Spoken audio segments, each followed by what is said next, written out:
Hello बच्चों, चलिए प्रश्न को पढ़ते हैं। कॉर्पस ल्यूटियम निम्न से विकसित होती है। पहला है ग्राफियन फॉलिकल, दूसरा है नेफ्रोस्टोम, तीसरा है oocyte, चौथा है उपरोक्त में से कोई नहीं। तो आइए देखते हैं इस प्रश्न का हल क्या होगा।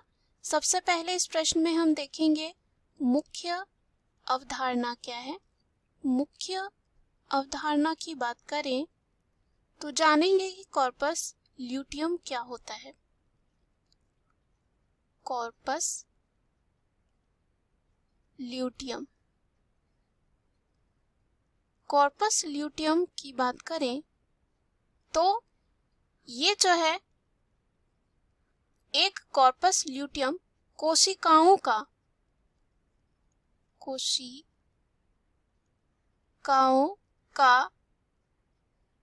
एक समूह होता है जो अंडाशय में बनता है। अंडाशय में बनता है और प्रारंभिक गर्भावस्था के दौरान एक हार्मोन जिसे कहा जाता है प्रोजेस्टेरॉन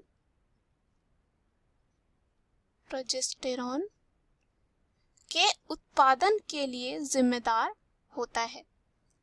अब हमें इस प्रश्न में ये पूछा गया है कि कॉर्पस ल्यूटियम निम्न से विकसित होता है।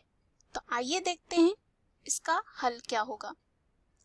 तो इसका उत्तर जो होगा वो होगा ग्राफियन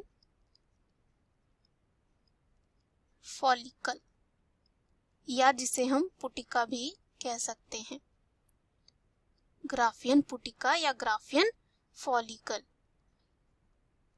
ग्राफियन फॉलिकल की बात करें तो ये कोशिकाओं का कह सकते हैं और कोशिकाओं का एक घोंसला की तरह होता है जो द्रव भरे पुट्टी में विकसित होता है, जिसमें एक परिपक्व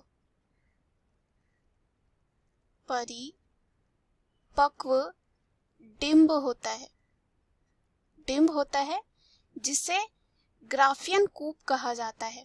यह एक परिपक्व डिंब को डिंबवाही नलिका में छोड़ता है और यहाँ पे क्या होता है, डिंबवाही नलिका से गर्भाशय तक हम कह सकते हैं जाता है। इस बीच अंडाशय में खाली ग्राफियन कूप एक पीले पदार्थ कॉर्पस ल्यूटियम युक्त कोशिकाओं से भर जाता है।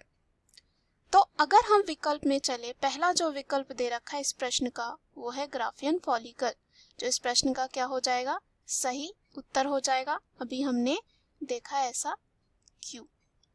दूसरा है नेफ्रोस्टोम। अगर हम नेफ्रोस्टोम की बात करें तो ये एक ऐसा घटक होता है और कह सकते हैं नेफ्रोस्टोम जो मेटानेफ्रीडियम होता है उसका एक घटक होता है, कह सकते हैं हमेशा प्रगुहा की ओर उन्मुख होता है। नेफ्रोस्टोम अंदर से जो है पक्षमाभ से जो है वो ढका होता है, जो पानी, चयापचय, अपशिष्ट, अनावश्यक हार्मोन और अन्य पदार्थ को जो है क्या करता है, धकेल देता है। तो ये दूसरा जो है यहाँ पे क्या हो जाता है, गलत। तीसरा है oocyte। oocyte की बात करें तो ये जो है अंडाशय का कह सकते हैं एक अपरिपक्व अंडा होता है और अंडा कोशिका होता है, कह सकते हैं मनुष्यों में एक अंडाणु क्या होता है, मासिक धर्म चक्र के दौरान परिपक्व होता है। तो यहाँ पे हम कह सकते हैं फिर एक अंडाणु बनता है आगे जाके, जबकि कई अन्य आंशिक रूप से परिपक्व होते हैं और फिर विघटित हो जाते हैं। तो यहाँ पे ये भी क्या हो जाता है, गलत। दूसरा भी क्या होता है, गलत। और चौथा है उपरोक्त में से कोई नहीं, तो ये भी क्या हो जाएगा, गलत हो जाएगा। कॉर्पस ल्यूटियम जो है ग्राफियन फॉलिकल से विकसित होती है, हम कह सकते हैं। दिए गए प्रश्न का सही उत्तर ए है। आशा करती हूँ यह उत्तर आपको समझ में आया होगा। धन्यवाद।